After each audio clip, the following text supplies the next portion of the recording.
Lisons ce qu'il dit.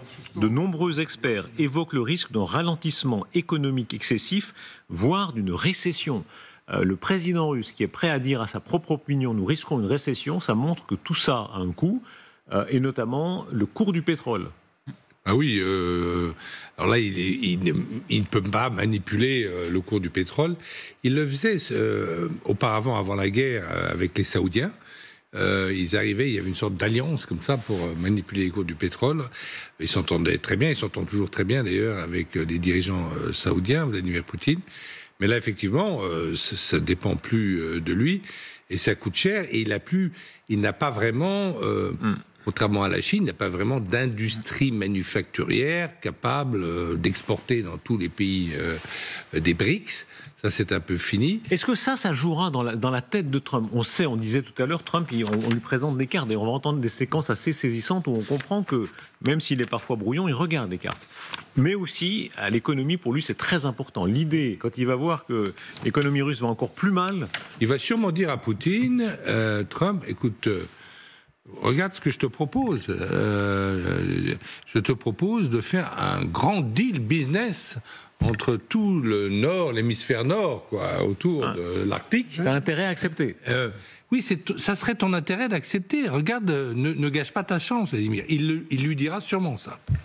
Oui, en fait, autant les Chinois ont une vision géoéconomique, les Russes pas du tout. Et Poutine, c'est un homme de la guerre froide, et la seule chose qui l'intéresse, c'est la géopolitique. Pour lui, la puissance, c'est la puissance des armes. Ce qu'il faut, c'est non pas être admiré, respecté, aimé, c'est être craint. Et ça, il l'a dit à plusieurs reprises. Ou alors l'argent et le cash. C'est toujours... Oui, mais c'est pas... Oui, c'est le cash pour le cash. C'est pas... Là, effectivement, lui-même, il s'est enrichi. Mais ce qu'il recherche, c'est la puissance, le rang, la sécurité de la Russie. Je l'ai vu une seule fois, Poutine, dans ma vie. 1 heure, bon, j'ai interviewé pour mon journal. Mais j'ai rencontré des gens... Pascal Lamy, mon ami Pascal Lamy, qui était le secrétaire de l'Organisation du commerce, l'a vu très souvent. Alors, je lui dis, alors comment il est, comment tu le trouves ?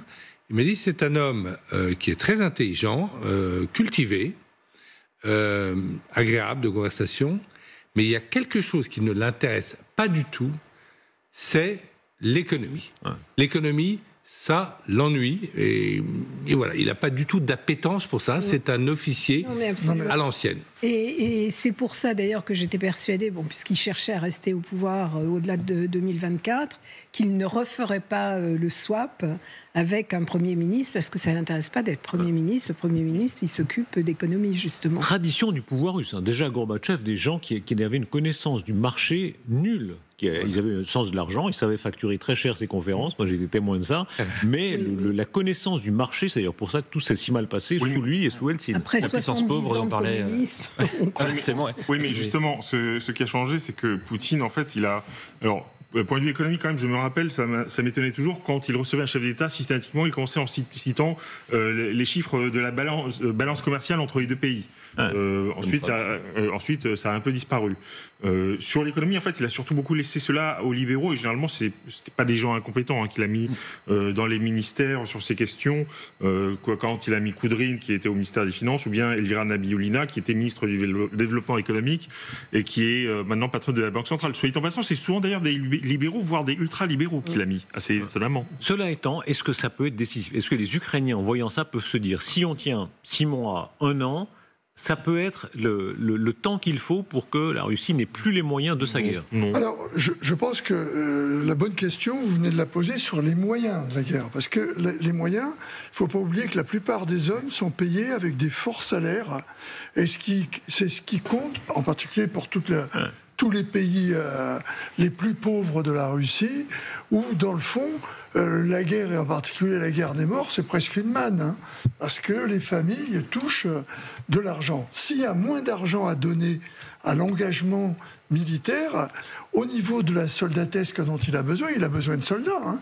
Ce qu'on évoquait là tout à l'heure, je suis désolé, ce sont des percés.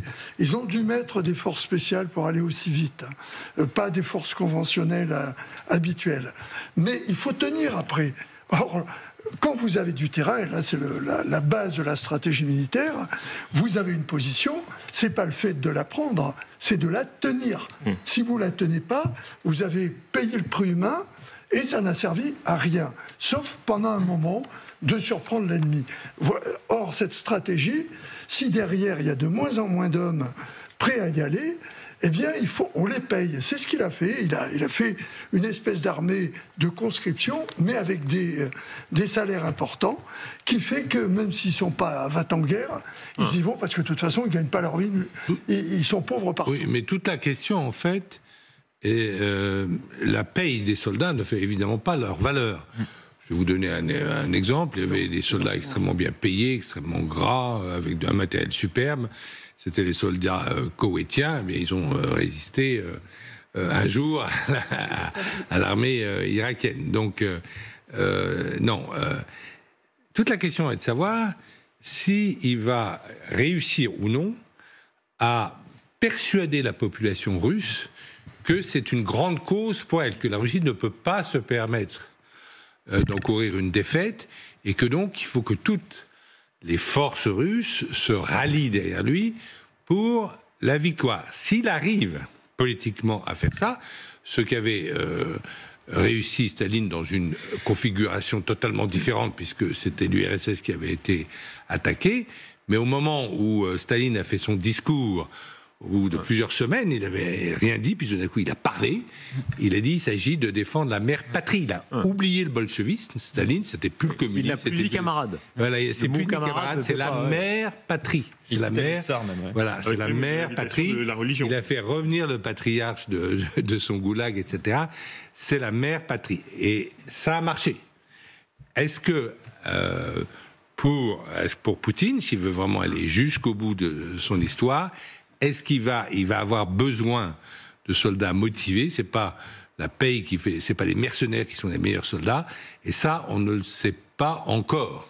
Alors, ce qui pourrait relativiser ça, c'est que, preuve en est, en 2022, quand il y a les rumeurs de mobilisation de masse, est-ce que les Russes se sont sentis investis par un devoir de défense de la patrie, même dans une guerre d'agression? Non, ils ont fui en masse la mobilisation. Et on sait que les sondages, ceux de Levada ou de Betsium en Russie, montrent que les Russes soutiennent généralement la guerre, dans la mesure où elle ne les touche pas, et notamment au plan économique. La dernière fois qu'un mouvement social a pris de l'ampleur en Russie, en 2018, à l'initiative d'ailleurs de Navalny, c'était pas du tout pour les droits de l'homme, les LGBT, la Tchétchénie ou que sais-je, c'était parce que Poutine augmentait la TVA et relevait à l'âge de départ à la retraite. Et une dernière chose enfin, c'est que jusqu'ici, Poutine, depuis 20 ans, s'est toujours gardé des marges de manœuvre économiques. Pendant la crise du Covid, il a refusé de taper dans le fonds souverain, et ce fonds souverain lui sert aujourd'hui à financer son effort de guerre. Il avait des réserves, il avait des poires pour la soif. Voilà, absolument. Et c'est ce qui laisse penser que les Ukrainiens peuvent avoir raison de penser qu'au rythme actuel, Poutine devra se dire qu'il n'a plus de marge de manœuvre et qu'il faut commencer à négocier. Et notamment grâce aux Européens, grâce en particulier aux Allemands qui lui ont payé une quantité d'armement phénoménale grâce au gaz allemand. Et d'ailleurs, Trump, hier, je ne sais pas si ça a frappé dans la conférence de presse, il disait « Arrêtez de me critiquer parce que moi j'étais contre Nord Stream », pendant que les Européens et surtout les Allemands se gavaient du gaz russe. Hein? Tout ça est très hypocrite parce qu'en réalité, il faisait déjà pression effectivement pour que les Européens renoncent au gaz russe et achètent du gaz de schiste. Oui, il y a toujours un intérêt derrière. Il n'y avait aucune notion de sécurité ou d'aide à l'Ukraine à l'époque. Et on peut avoir des intérêts et être moral en même temps. Ça n'interdit pas. Ce qui est fascinant, c'est de voir à quel point les écologistes européens ont changé leur fusil d'épaule, parce qu'ils nous ont dit pendant des dizaines d'années que le gaz de schiste, c'était haram, c'était le diable, cause des diables. Et tout d'un coup, non, pas aucun problème. On peut acheter tout le gaz de schiste qu'on veut. Et donc, la prochaine fois qu'il y aura un communiqué de la sorte des écologistes, je serai un peu méfiant. Venons-en à la grande question. Poutine veut-il, qu'est-ce qui va se passer vendredi? Est-ce qu'il va jouer la carte de je m'arrête, ou en tout cas je fais une pause, ou au contraire, est-ce qu'il veut continuer dans la guerre? Ce soir, Zelensky prend la parole et il dit ne vous y trompez pas, Poutine veut continuer maintenant et fortement la guerre. Aujourd'hui, il y a eu un rapport des services de renseignement et du commandement militaire sur ce que Poutine prépare réellement. Cela inclut des préparatifs militaires. Il ne prépare certainement pas un cessez-le-feu ou la fin de la guerre. Poutine est déterminé à présenter sa rencontre avec l'Amérique comme sa victoire personnelle, puis à continuer à agir comme avant en exerçant des pressions sur l'Ukraine. Il n'y a aucun signe que les Russes ont reçu des signaux pour se préparer à une situation post-guerre. Pas encore. Au contraire, ils déplacent leurs troupes et leurs forces de façon à lancer de nouvelles opérations offensives. Si quelqu'un se prépare à la paix, il n'agit pas ainsi. Voilà, qu'est-ce qu'il veut dire exactement? C'est-à-dire, est-ce que les Russes sont en train de préparer une opération de plus grande ampleur que la seule action en Ukraine? Ça veut dire une chose, il laisse tomber pour l'idée d'aller en Alaska.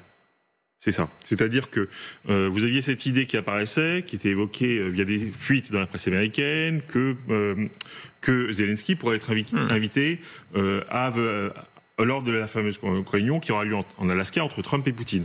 Là, ce qu'il dit, incidemment, c'est de dire je laisse tomber l'idée, puisque côté russe, on ne répond pas, je sais que Poutine n'est pas partant, ça ne sert à rien.